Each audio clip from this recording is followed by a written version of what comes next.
Hello, Sky Divas. I'm just chiming in because I haven't made a video in God knows how long. It's been super long since I posted anything, but the last thing I posted was that I started with a new airline. I'm super excited. It has been going amazing.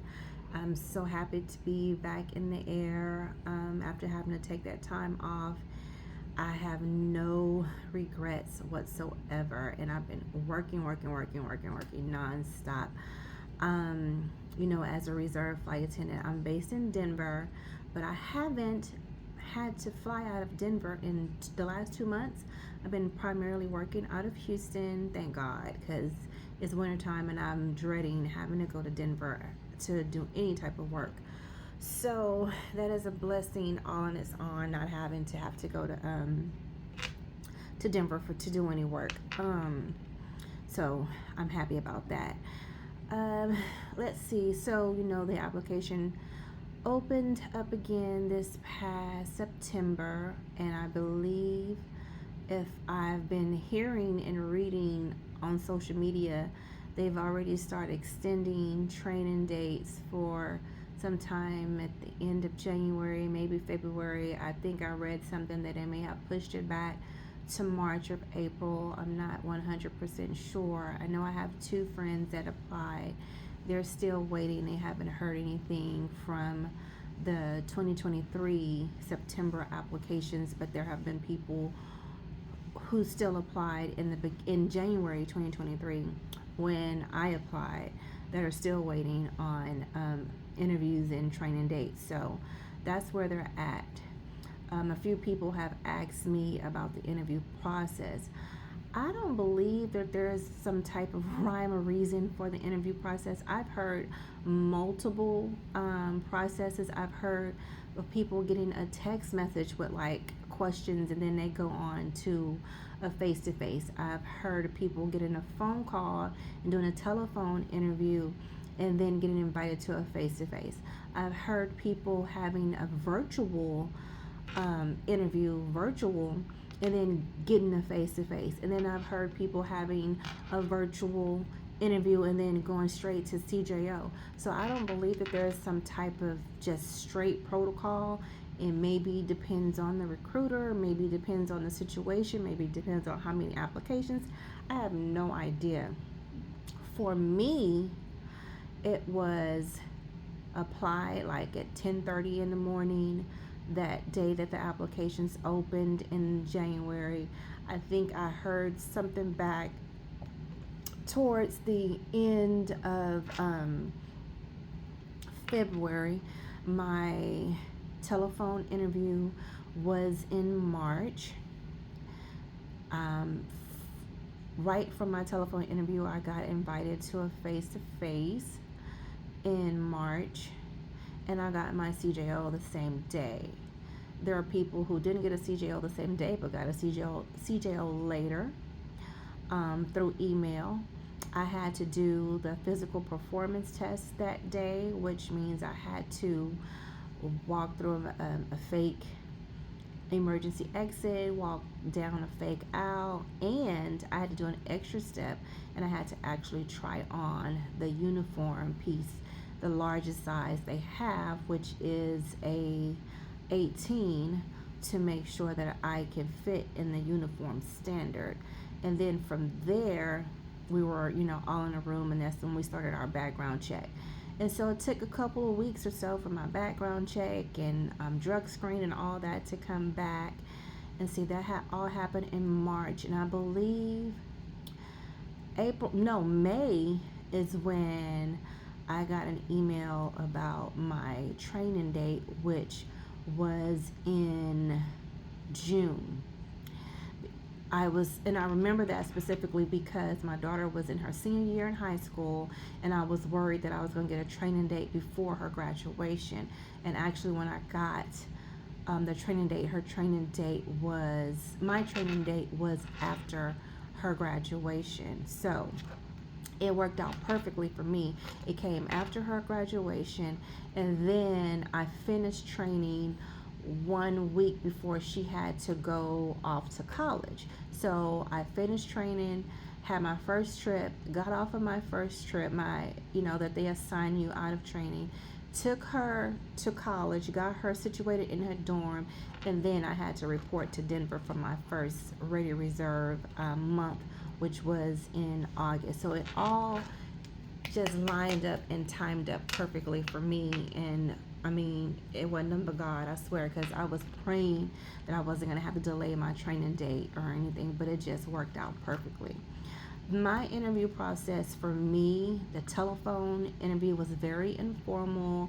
It was almost like I was talking to, someone that I knew from a long time ago. It wasn't, it was very personal, like a conversation. That's how I like to put it.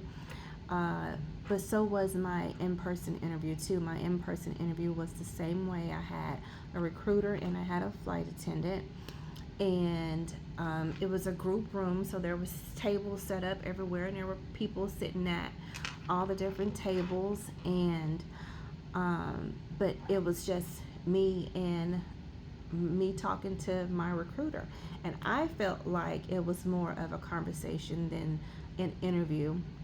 But I also knew STAR method, so I knew STAR method. I had already did my research on the airline. I had already read the book Nuts. I was already familiar with the airline, and so I felt like there was something I need to study for, because I don't feel like you can really study for that. Honestly, I don't think that I don't see how you study for an interview.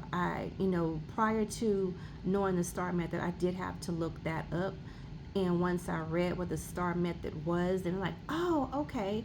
Basically, they just want you to get to the point. Tell the story instead of the story and what happened, and just get straight to the point instead of just rambling, going on and on. So I'm glad that I did familiarize myself with the STAR method way prior to having to go through that. Because if you never heard of it or never done it before, I would say look it up. But it's very, as a matter of fact, so you just look that up. And if you can interview in the STAR method, and I don't feel like you don't need to study. That's what I'm trying to say, because it's about you, your situation, stuff that you've already gone through, stuff that's already in your head. Nothing that you have to compare to someone else or say what you think they want to hear. This is my opinion personally. I don't, and I could be wrong, this is just my opinion, I don't feel like they want to hear what we think they want to hear. They actually want us to, be our authentic selves and answer truthfully. And so those questions that they ask you are going to pertain to situations that you have been in. And if you've never been in any of those situations, I probably would say that, but then I would follow up with, but if I ever were, I believe I would handle it this way. Because I feel like they just want to know how you're going to handle certain situations, or how have you handled certain situations, and how are you in stressful situations, and how do you handle conflict, because you are working on an aircraft with 2 or 3 other flight attendants, different personalities, different backgrounds, different ethnicities, different religions, different just different everything. So you have to be able to work with people and just get the job done. Not saying that you have to become best friends with the people that you fly with, hang out with them, and invite them to your children's birthday parties or nothing, but you do have to be able to work with someone. So that's just how I feel. Someone else may think differently. That's just my opinion. I'm not a representative for the company. I don't speak for any recruiters, nor am I a recruiter. That's just my personal opinion on the situation. But overall, for me, I absolutely love my job. I always have. I always known since the very first flight that I took, this is what I wanted to do. This is where I wanted to be. And I have no regrets at all. As far as flying goes, I probably will slow down once my daughter comes home for the summer, for the summer break, I'll probably slow down flying, but I fly as much as I can. But I will say that sometimes I'm extremely tired.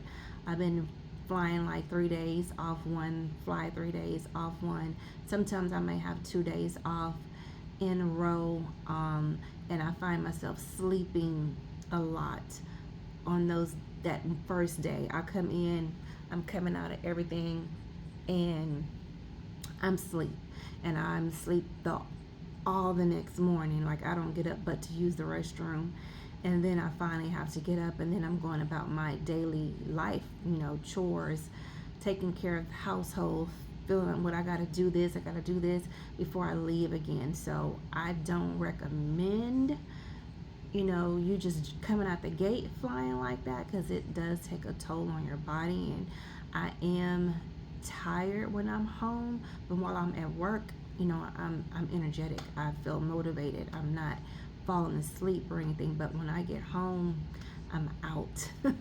I am out. Don't call me. I'm not going nowhere. None of that. This time around, I said I was going to get out more and not just be in my room.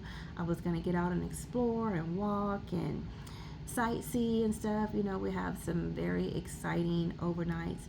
I've been blessed to go to Costa Rica, Cancun. I'm in Fort Lauderdale right now, and it's very, very pretty. I've been to Honolulu. I've been some nice places, and I can kick myself that I didn't get out and do a lot more than what I said I was going to do. But I promise I will. I have 2 more months to get through, and then I can relax a little bit more. But my overall journey has been nothing short of amazing.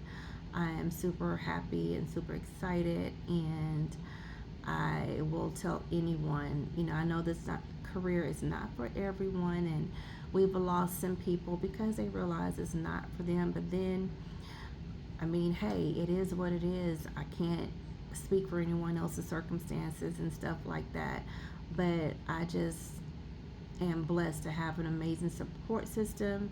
My kids, my husband, everyone, all my friends, my family are all amazing and very supportive of this career choice for me. And so I've just been blessed, and I have nothing negative to say at all. Nothing negative to say. So those who are getting ready to go through the process, I wish you all the best of luck. Training is intense. I will say study what they send you. I am not a group studier. I have to study by myself. I did participate in some small group study groups, but for the most part, I have to study by myself. And it's a mental thing for me, because when you hear other people talking in your head and over your thoughts, it confuses me. So I have to study by myself. But I would say study whatever they give you, do whatever they say. Everything is, as a matter of fact, there's no room left to interpret anything. So you don't have to read something like, but, no, it's in black and white. It is what it is. If you just study what they give you, and go into training with an open mind, and just relax and listen and be yourself, it should go perfectly okay. You're going to have those intense moments. You're going to have those moments, because I've had some moments. Some moments that put me in tears, because I can sometimes be an overthinker and get nervous, and I'm so anxious, and you know something, but it's just, I'm not a test taker. I break out in hives. I get nervous with certain tests, and thinking ahead, like there were certain questions I knew the answer to, but I was just moving too fast, pushing the wrong thing. I'm like, wait a minute, I knew that. So I would just say, relax, take your time, read the question thoroughly, and then make the best choice, because it's nothing that's going to set you up for failure or try to trick you up or anything like that. It's just is what it is. It's an amazing experience. I've met some wonderful people that I still talk to this day. I run into classmates in the airport now and again, and it's just like, hey, you're so excited to see everyone and whatever. Yeah, so that's my journey. I am super excited and super happy, and I can't wait to share some video footage of a lot of the places that I've gone to, a lot of the overnights. So anyway, take care, and I will see you guys in the friendly skies. Good night.